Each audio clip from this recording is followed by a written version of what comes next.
Good morning. I hope you're doing well, and welcome to today's edition of 600 Seconds of Trading. My name is Alejandro Zambrano, Chief Market Analyst with Trade Captain and Amana Capital. And as you can see up here, it's pretty much 9 a.m. in London, so it's time to take a look at the top markets. Before we start though, as always, I need to stress that trading financial markets is unfortunately risky, and there's a genuine risk to lose all of our invested money. So don't forget to check out the risk disclosure statement down here, especially if you're new to trading. Okay, let's begin, and we're going to begin with the euro. So this is the euro, and the euro is not giving up without a fight, and which is makes perfect sense. You know, the overall trend, as you can see on this 4-hour chart, is higher, and the market is creating higher and higher and higher lows, and now it's trying to carve out another low here, and hopefully that's going to bring the euro back on track. If we take out the high from the 21st, that will be Wednesday, when we also had the minutes from the Bank of England, sorry, not the Bank of England, but the Federal Reserve, then that will probably tell me that we have bottomed out here, and the market could take out the high and just rally to the upside. So very, very straightforward. Just need to wait for this. Obviously the market's a little bit boring, and I thought the market was gonna bounce already up here, but it's just a waiting game. If you don't have the patience to wait, then you're in the wrong business. So here, just waiting for that to bottom out. If we break 122 though, then the dollar will most likely continue to gain. We'll take out the low, hit this high, and probably hit 119.13 as the market pulls lower and lower and lower. Here's the price of Bitcoin, and we talked about it yesterday. The market was on the rise and got held up by this level. People decided to sell, and then we bounced back to the middle, and people that didn't sell already here decided to continue to sell, and then we saw this little drop. Going forward, at least in the short term now, it looks to me that the market can continue to move to the downside. If we reach the entry level of this breakout trade that we discussed last week, then that wouldn't surprise me. Last week we said if we take out this level, we can go up to the high, which we did. And now the market is giving back some of these gains. And again, I think we can go maybe down to the entry, and then maybe down here. I'm not gonna be buying outright. Rather, I'm just gonna wait for some sort of low here with maybe stops down here. So now also we have this head and shoulders. This being the left shoulder, this being the right shoulder, this being the head. This is the neckline. The difference between the neckline and the head is the profit target, which is this line here. If I just copy that and just put it here from the breakout level, it suggests the market could go down to 8,900 more or less. Something we first reported on here in the technical analysis section already yesterday with our little article. At that point, the market was trading at 10,318, and so far we've seen the market move in line with that. Now, I'm personally not shorting, but I think it can go down, and then I want to buy on a dip if possible. Here's crude oil. The market is bullish. We missed the second entry because remember we had one entry here that worked out fine. We reached levels we wanted to reach, and then we wanted to buy down here again on that pullback, but I think we missed the entry with 2 cents, so 2 pip or so, and then the market moved to the upside. Now for now, the market remains bullish. You see prices creating these higher and higher lows, so there's no reason really to change the bias here. I think if it goes down to 61.73, the market could move to the upside and potentially touch 64.30. Here's the price of gold. Again, it's trying to stabilize here. We don't know, but technically this is an uptrend. So again, obviously the market moved a little bit lower than I thought it would do, and I had to adjust my key level to 1,306. But as long as it's straight above this level, guys, then there's no real worries. And take that out though, then the market could potentially head to the downside. Finally, German DAX. It looked like it was gonna take out this high earlier today, but you can see here how the market gave up. If we revert back to that long-term outlook I've been sharing with you guys, then the idea was just be bullish down here.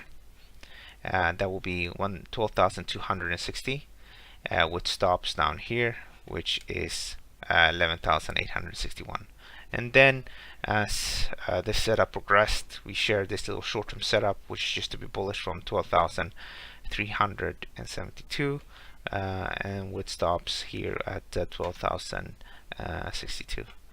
Because of all the choppy market conditions, focusing too much on this little short-term setup is probably not the best idea. So you're fully aware of that, because it could spike down, get stopped out, and then it just bounces to the upside. So ideally, we just focus on the big picture, which is this being the key, and just be bullish about this level for the market to reach this high and potentially higher. Is there anything on the economic calendar today? Let's find that out. Click on charts up here, and you can see these. Actually, that's calendar I wanted to check. So this is the economic calendar, and it loads slowly because we're doing the webinar at the same time. So today, consumer price index in 52 minutes. I don't think it's gonna be a huge mover. Been reading itself as a 1.3.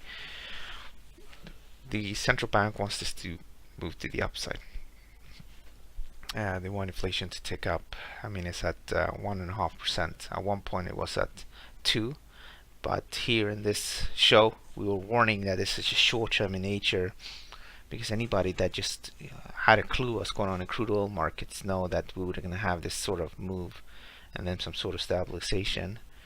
On Twitter, though, people were getting very excited about this, and in Germany definitely excited, but things have stabilized now. So is there a need for the ECB to raise interest rates? I definitely don't think so, unless of course you want to deal with problems that you can have maybe 10 years down the road. But yeah, how do we interpret this? Higher than 1.3, the euro can get a bit of a boost. Lower than 1.3, the euro can get a little bit of a pullback. This is core inflation at a measly 1%. There's no real need for the ECB to do anything right now if they want to, in the case of interest rates and inflation. Central Bank of Canada, you got inflation numbers here as well. Now these numbers are really hard to interpret. The market really does whatever it really wants, and the Central Bank of Canada, they do tell us that they try to limit inflation, which is true.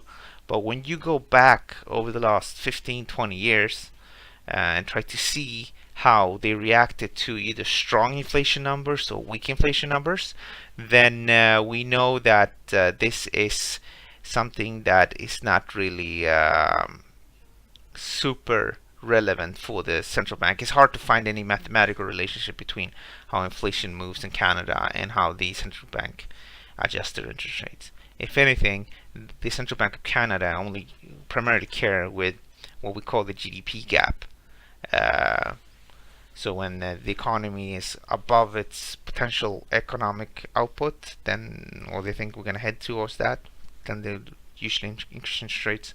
And then when it's below, even if inflation is high, they don't care about raising interest rates.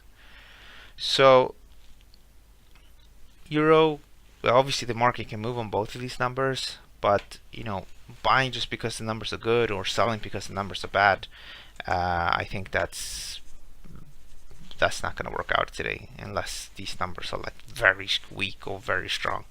So here, say this inflation reading is like 1% or something like that, and maybe here, or maybe 2.6, 2.7. I think at that point the market starts to worry. So not too much happening here. Okay guys, this concludes today's market update. Don't forget to check out the other sections of the homepage. We have Vivek here producing the morning updates and macro news and updates on that. It's a little bit quieter today, just because people are taking time off. But on Monday we'll be back in full force, and we have a new guy coming in that's gonna start to produce some technical analysis. His name is Yuri, and he's been trading since 2012, and very excited about this. The guy has been very good in trading competitions and of course with his own trading. So you're gonna start to see some more technical analysis starting most likely Monday, Tuesday next week. If you want to know more, easiest is just click on technical analysis. Click up here, you can see, and primarily right now it's just me posting, and Vivek that does one of the some of the technical setups or pattern. But Yuri will be posting here, so you see a few setups per week.